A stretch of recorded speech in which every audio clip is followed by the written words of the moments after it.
بعد مسلسل المؤامرة ديال التجسس كيجي الوزير ديال الدفاع الاسرائيلي وكيطمن ايمانويل ماكرون وتعطيه واحد الرساله جميله. وهنا غادي نزيدو نتاكدوا على الكلام والفرضيات اللي كنا كنحطوهم فهم صحاح وفهم في المحل ديالهم بما يتعلق باسبانيا والجزائر، وهناك طرف ثالث اللي كيلعب. ثم على ان هناك خبر اللي تيقول على ان جمهوريه ليبيريا اللي كتطرد البوليزاريو من الاتحاد الافريقي واللي بغاو يمسحوهم من الخريطه ايضا. قس الى ذلك الدعم اللي كيتلقاو بعض الصفحات اللي هما كيتعتبروا من المعارضين ديال الحكومه ديال المغرب واللي كيتعتبروا من المعارضين ديال الملكيه البرلمانيه اللي كيتلقاو الدعم من عند الجزائر باش انهم يخسروا الصوره ديال الاعلام وباش انهم يخسروا اي علاقه اللي كتربط ما بين المغرب وما بين اسرائيل. وكنا كنعرفوا على ان اول رحله اللي انطلقات اللي غتجمع ما بين اسرائيل والمملكه اللي هي خرجت من تل ابيب نحو مراكش، وشفنا المغاربه اليهود كيفاش داخلين لبلادهم فرحانين بعد ما انهم سنين هذه ما جاوش للمملكه. فكنشوفوا على ان هناك حمله شرسه ضد كل المغاربه اليهود وضد اي علاقه كتجمع ما بين المملكه وما بين اسرائيل. وحنا كنا كنعرفوا شكون هما المتآمرين ضد المملكه دائما، ولكن هناك رساله اللي غادي نوجهوها واللي هي غادي تكون فعلا واقعيه وعلى جميع المغاربه اللي تيبغيو الوطن ديالهم وتيبغيو المملكه انها تزيد للقدام وتزيد للامام. فهذه الرساله غادي تكون موجهه اليهم. اذا قبل ما ندخلوا نشوفوا التفاصيل كنشكركم دائما على الدعم ديالكم وعلى الاستماع ديالكم وعلى الثقه اللي كديروهم في القناه ديال محمود تي في انفو، وشكرا لكم جزيل الشكر. والتذكير الروتيني ديال الضغط على زر الاعجاب فهو جد مهم، كذلك الضغط على زر الاشتراك اللي كاين اسفل الفيديو. قربنا نجمعوا 200 ألف فرد من الأفراد ديال الأسرة. شكرا لكم جزيلا، كل شيء بالفضل ديال الله سبحانه وتعالى عز وجل الأول، ثم بالفضل ديالكم ثم عاد كنجي أنايا هو ثالث واحد اللي تخدم. اذا غادي نشوفوا التفاصيل. والخبر الاول يقول هو انه وزير الدفاع الاسرائيلي بيني غانتس اللي تبلغ النظيره ديالو الفرنسيه فلورنس بارلي ان هاتف الرئيس ايمانويل ماكرون ما تمش الاختراق ديالو عبر بيغاسوس، وذلك في لقاء جمعهما مساء أمس الأربعاء في باريس، حيث توجه غانتس إلى هناك للتعامل مع آثار الفضيحة التي أثارها برنامج التجسس الإسرائيلي بعد بيعه لعدد من الحكومات في العالم. وبحسب صحيفة للاسم ديالها يديعوت أحرنوت العبرية، فإن غانتس قد أخبر بارلي أن هاتف ماكرون وكذلك هواتف نواب فرنسيين لم يتم اختراقها من قبل شركة NSO. وأضاف أن اختراق هاتف أو هواتف مسؤولين بارزين في فرنسا أمر محظور وفق شروط الترخيص التي منحتها الشركة للجهات أو الدول التي حصلت على البرنامج. وتابع أنه حال اكتشفت إسرائيل حدوث أي انتهاك لهذه الشروط فإنها تعتزم التصرف في ضوء الالتزام بشروط التراخيص الصادرة من دون مزيد من التوضيح. وقال السيد نفسه غانتس لبارلي إن إسرائيل تمنح تراخيص استخدام برامج من هذا النوع فقط للدول من أجل استخدامها في التعامل مع الإرهاب والجريمة فحسب، مضيفا نأخذ الموضوع على محمل الجد. من جانبها لم تدلي وزيرة الجيوش الفرنسية التي استقبلت غانتس في باريس بأي تصريح في نهاية الاجتماع.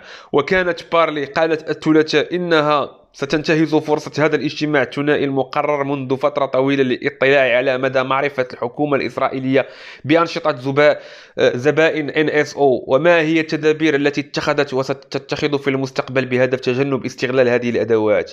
وبحسب بيان لوزارة الدفاع فقد توجه بيني غانتس إلى فرنسا لبحث قضية تتعلق ببرنامج تجسس بيغاسوس الذي باعته شركة NSO الإسرائيلية، وكشف تحقيق أنه استخدم لاستهداف الرئيس الفرنسي ما اضطره لتغيير رقمه. إذن هذا هو الخبر، وتأكد كيف ما قلت لكم على أن بعض البحث اللي دارت الشركة واللي كانت كتحرص عليه وزارة الدفاع الإسرائيلية شافت على ان هذا الشيء كامل لا اساس له من الصحه. وهنا كنزيدوا نتاكدوا على ان اسبانيا والجزائر هما المتورطتين الاساسيتين في هذه المؤامره اللي استغلوها، بما ان المخابرات الفرنسيه هي اللي كانت كتجسس وكتصنت على ايمانويل ماكرون ولكن ببرنامج اخر اللي ذكرناه للاسم ديالو دارك ماتر. اذا صافي هذا الملف تطوى، واللي عنده شي دليل يحطو، اللي ما عنده حتى شي دليل يلبدها ويتسنى المحاكمه، لان المغرب راه ماشي حيط قصير باش غادي تركبوا عليه. دابا غادي نشوفوا الخبر الثاني اللي هو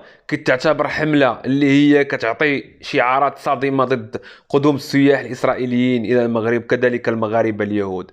وتيقول الخبر: رفضا للرحلات الجوية المباشرة بين إسرائيل والمملكة ومسار تطبيع بعد استئناف المملكة علاقتها مع دولة إسرائيل، شارك فيسبوكيون في حملة رقمية على مواقع التواصل الاجتماعي تقول: لا مرحبا بالصهاينة في بلدي، وتتضمن كذلك عبارات تحقيرية جارحة من قبيل وصف السياح الإسرائيليين الذين دخلوا بصفة قانونية إلى التراب المغربي بالمجرمين.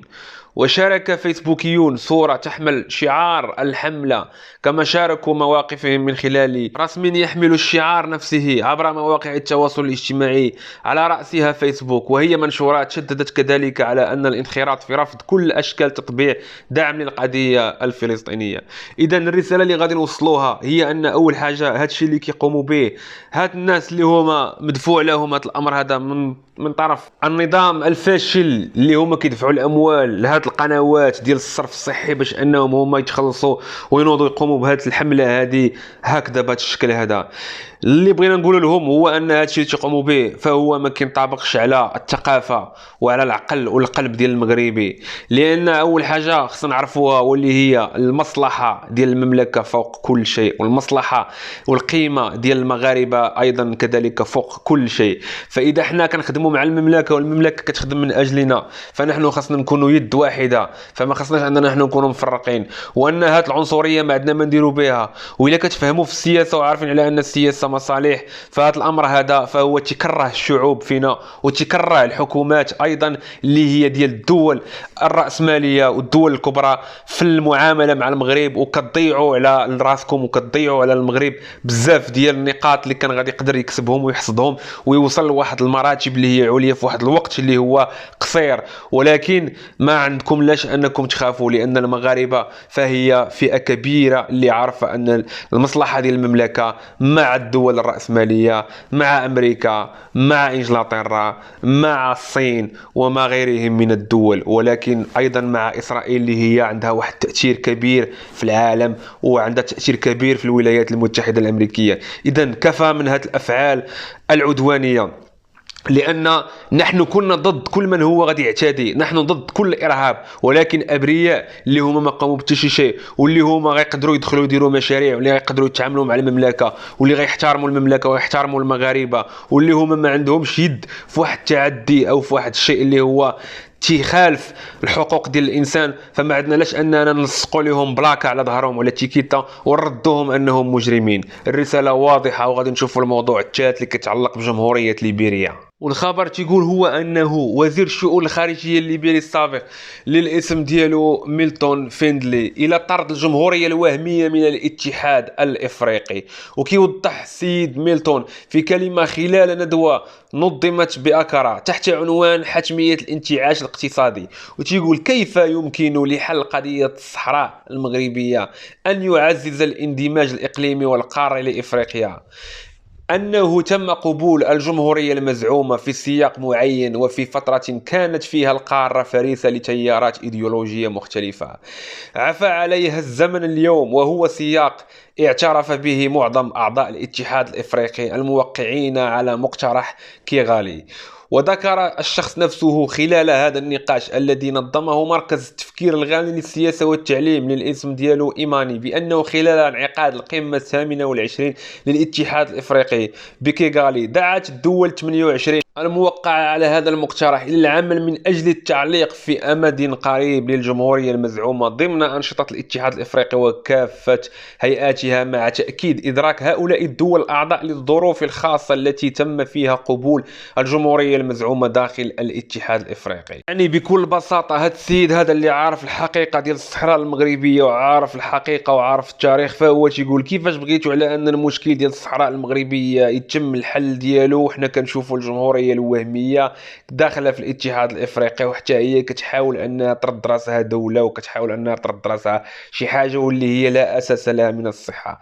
هذا كنعتبروه حنايا دعم للمملكه، وكنعتبروه اعتراف بمغربيه الصحراء، وكنعتبروه انه دعم للمملكه المغربيه اللي غادي تخلي على ان العالم يعرف على ان هذه هي الحقيقه. وحنا كمغاربه كنا كنعرفوا التاريخ ديالنا الحقيقي. اذا هادشي اللي كاين في الاخبار ديال اليوم الاخوان. تحياتي لكم، شكرا لكم جزيل الشكر، نهاركم مبروك، سلام الله عليكم.